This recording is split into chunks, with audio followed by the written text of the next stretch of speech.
گلگت بلتستان کے تمام اضلاع سمیت ضلع دیامر میں یوم آزادی گلگت بلتستان بھرپور جوش و خروش اور شایان شان طریقے سے منایا گیا۔ دیامر کے تینوں تحصیلوں میں ڈسٹرکٹ ایڈمنسٹریشن کے زیر اہتمام الگ الگ تقریبات کا انعقاد کیا گیا اور جنگ آزادی گلگت بلتستان کے شہیدوں اور غازیوں کو سلام پیش کیا گیا۔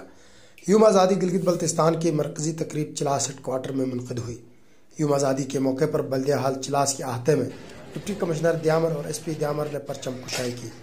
پولیس اور بوائے اسکواڈ کے چابو چبند دستے نے پریڈ کا مظاہرہ کیا اور سلامی دی۔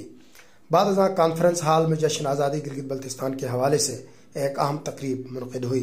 تقریب کے مہمان خصوصی ایڈیشنل ڈپٹی کمشنر دیامر عنایت اللہ تھے۔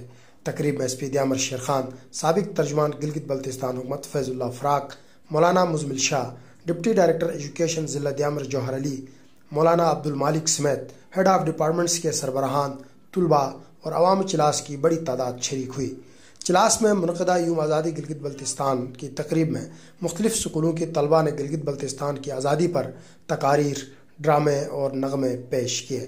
تقریب سے ایڈیشنل ڈپٹی کمشنر دیامر عنایت اللہ، ایس پی دیامر شیر خان، سابق ترجمان حکومت فیض اللہ فراق، ڈپٹی ڈائریکٹر ایجوکیشن جوہر علی اور مولانا عبد المالک و دیگر نے کہا کہ آج کا دن اور یہ شاندار تقریب اس بات کا ثبوت ہے کہ ہمارے جذبے آج بھی جوان ہیں اور ہم پاکستان کے دشمنوں کا ڈٹ کر مقابلہ کریں گے۔ اور اس تاریخ کے اندر آپ کے آبا و اجداد کی قربانیاں ہیں، اسلاف کی قربانیاں ہیں۔ 47 کی جو جنگ لڑی گئی تھی، اس جنگ میں رنگ نسل ذات پات کے پشو کو پاش کرتے ہوئے ایک قوم کی، ایک ملت کی بات کی گئی تھی۔ کوئی نہیں دیکھا گیا یہ دیامر کا ہے، یہ شیعہ، یہ سنی ہے، یہ اسماعیلی ہے، یہ نوربخش ہے، یہ نگر کا ہے، گزر کا۔